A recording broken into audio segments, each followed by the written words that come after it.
Imagine for a second that it's 1931. You are attending a fancy dinner party at the estate of Dr. Milbank Johnson in Pasadena. The vibe is immaculate, the shrimp cocktail is flowing, and the guest list is stacked with the Avengers of the medical world. We're talking about the head of the Mayo Clinic, top pathologists from Northwestern University, and generally people who are way smarter than you. They aren't there to discuss the Great Depression or how much they hate prohibition.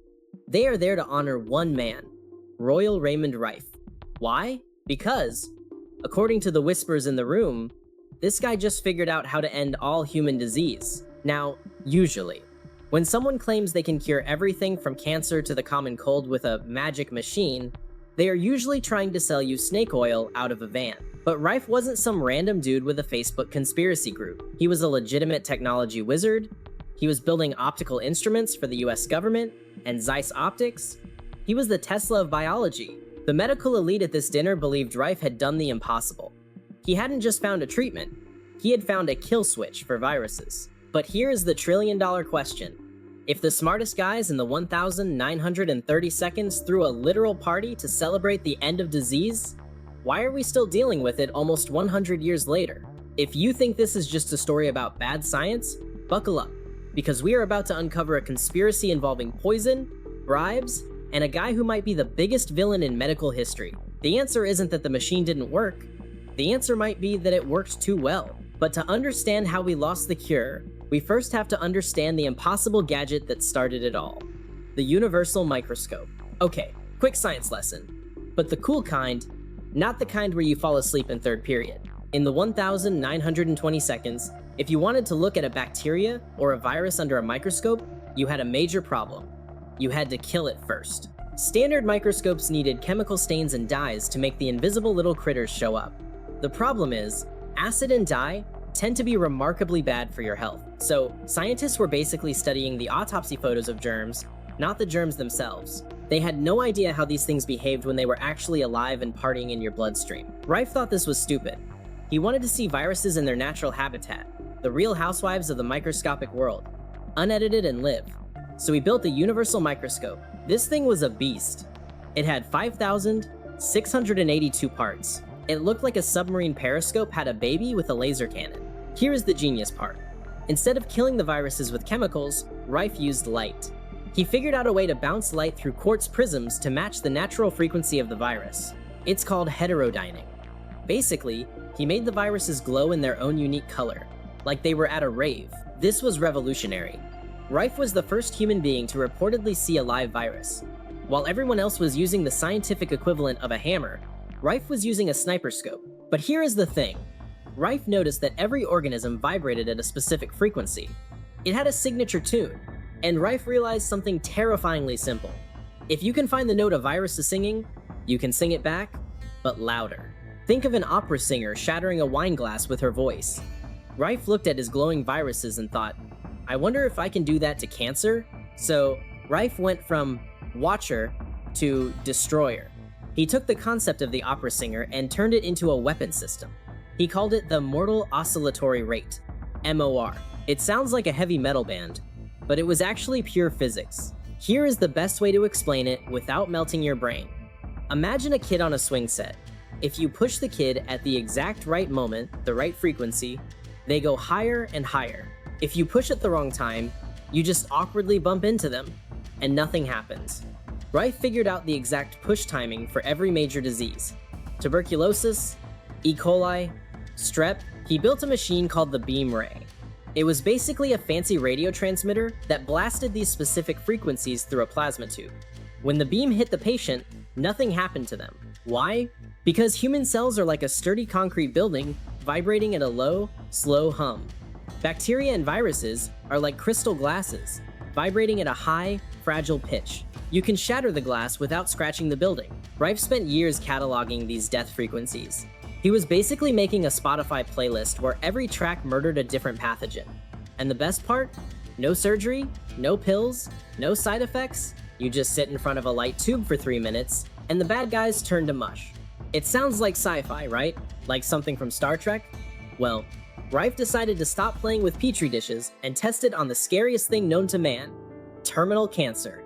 In 1934, The University of Southern California, USC, appointed a special medical research committee to supervise a clinical trial. They brought 16 terminally ill patients to a clinic in La Jolla, California.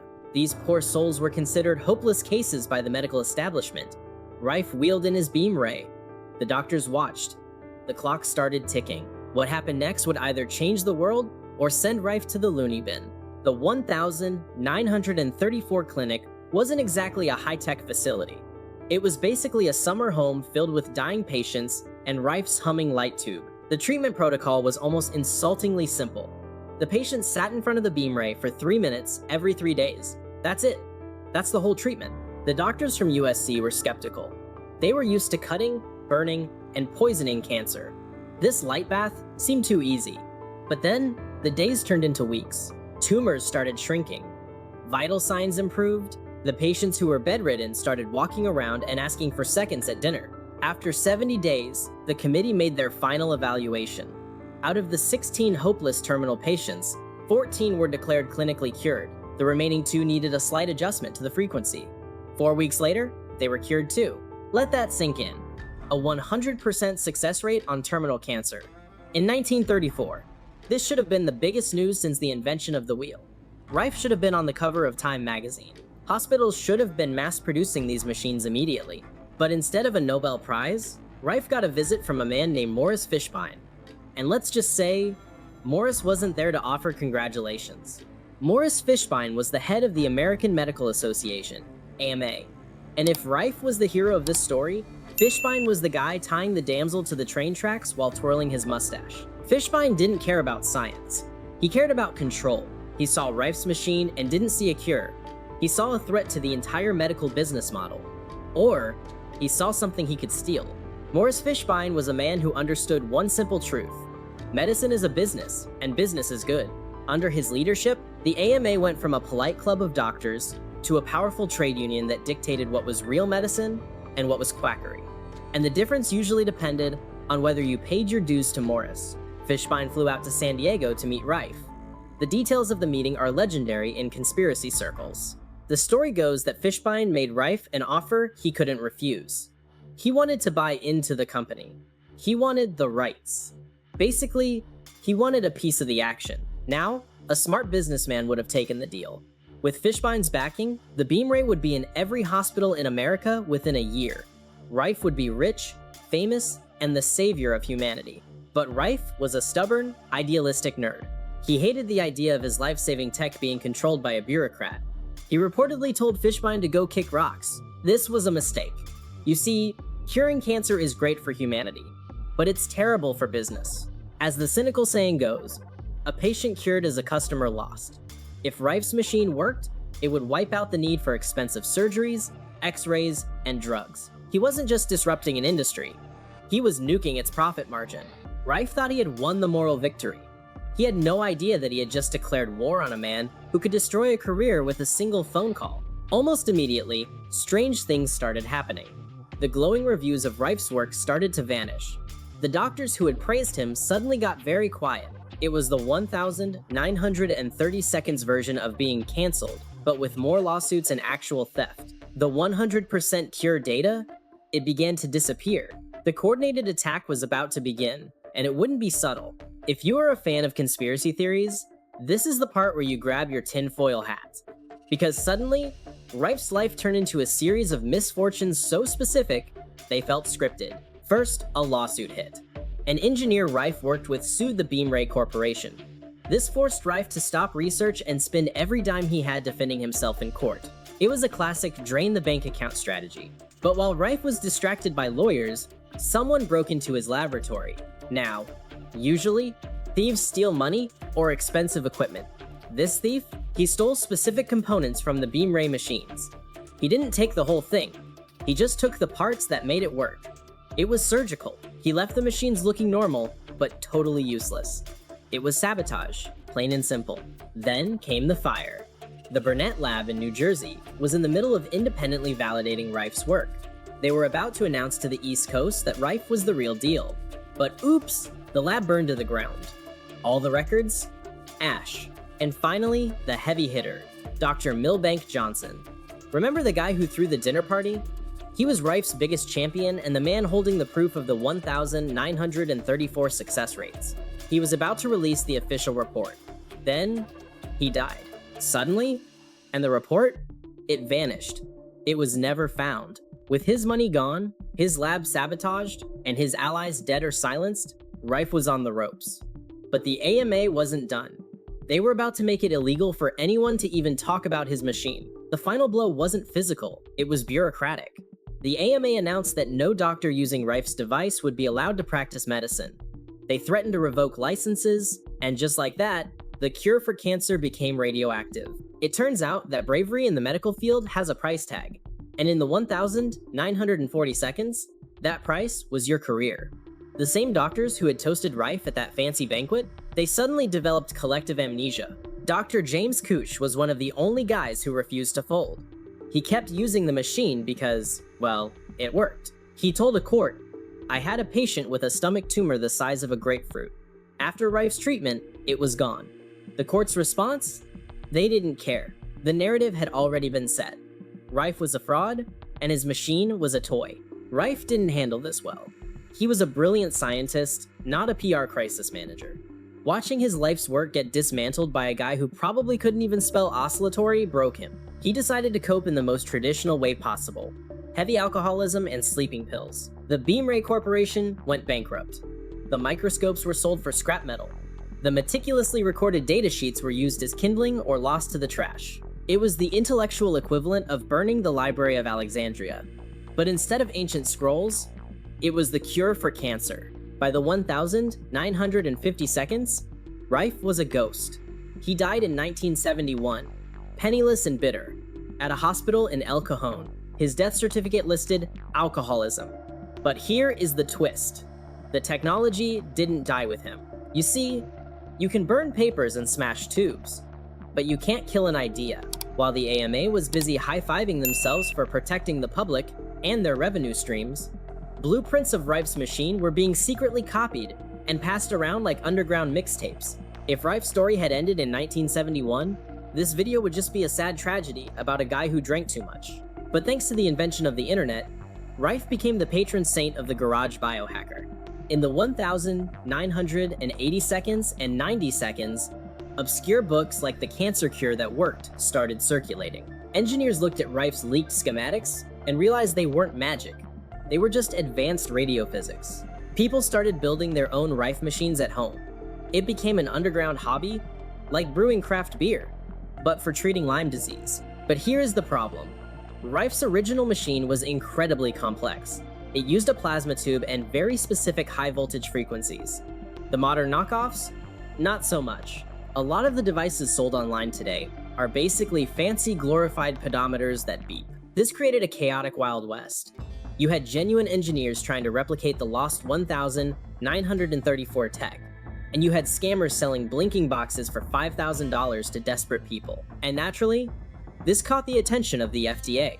If you thought the crackdown ended in the 30 seconds, think again. In the late 90 seconds, the government launched a series of raids that made the Morris Fishbein era look polite. Agents kicked down doors of manufacturers selling frequency devices. They confiscated computers, customer lists, and inventory. The message was clear. You can sell a machine that balances energy, but if you use the word cure, you are going to jail. This pushed the movement even deeper underground. Today, if you look hard enough, you can find frequency lists for everything from acne to Ebola. But without Rife's original Universal Microscope to verify if the viruses are actually dying, everyone is essentially flying blind. We are shooting invisible bullets at invisible enemies and hoping we hit something. So, was Rife a misunderstood genius, or just a guy with a really fancy light bulb? Let's put down the conspiracy pitchforks for a second and look at the physics. The core concept resonance is 100% real. It's why soldiers break stride when marching across a bridge so they don't accidentally shake it to pieces. It's why a high-pitched scream can shatter a wine glass. If a bridge has a resonant frequency and a glass has a resonant frequency, it is scientifically logical that a virus, which is just a physical structure of proteins, has one too. Rife wasn't inventing physics. He was just applying it to biology. In fact, modern science is starting to accidentally rediscover Rife's work. In recent years, researchers at places like Rice University have used oscillating molecules, nanoparticles to drill into cancer cells and kill them with vibration. They literally call it molecular jackhammers. So, if the science is valid, why aren't we all using beam rays? The problem is precision. Without Rife's Universal Microscope, which remember, got lost, destroyed, stolen, we can't see the frequency in real time. It's like trying to tune a radio station in the dark while wearing oven mitts. If you are off by even 1 hertz, the virus survives, and you just wasted your afternoon staring at a purple light. Rife spent decades tuning his dial. Modern researchers are trying to reverse engineer his work, but they are missing the instruction manual. We have the concept, but we lost the map. But this leads us to the most depressing realization of all. It's not about whether the machine works today, it's about where we could be if we hadn't stopped looking in 1939. The tragedy isn't just that Rife failed. The tragedy is that we spent the last 80 years researching chemotherapy and radiation, burning, while the technology to shatter disease was left to rot in a garage because it didn't fit the business plan. So, here we are. We have a genius inventor, a disappearing microscope, and a 100% cure rate that vanished into thin air. Whether you believe Rife was the messiah of medicine or just a guy who got lucky with a radio, the lesson here is bigger than one man. It's about the forbidden calculus of modern healthcare. In 2018, a Goldman Sachs analyst famously asked in a biotech report, "Is curing patients a sustainable business model?" It sounds like a villain's line in a movie, but it's a valid economic question. If you cure a patient, you lose a customer. If Rife's machine actually worked, it wouldn't just have saved lives. It would have bankrupted the pharmaceutical industry overnight. We will likely never know for sure if Rife had the Holy Grail. But the crime isn't that we don't use his machine today. The crime is that we weren't allowed to find out. We traded scientific curiosity for corporate security. We let a guy like Morris Fishbein decide the future of human health based on his bank account balance. Today, electroceuticals and bioelectronics are the hottest new fields in medicine. Big tech and big pharma are pouring billions into using electricity to heal the body. Basically, they are reinventing Rife's wheel, patenting it, and selling it back to us at a premium. Rife was just 90 years too early, and way too bad at playing politics. So, the next time you hear about a medical breakthrough that suddenly disappears from the news, or a scientist who gets ridiculed for thinking outside the pill bottle, remember Royal Rife. Remember the man who looked through a quartz prism and saw a world where disease didn't exist? And remember the men who made sure that world stayed invisible.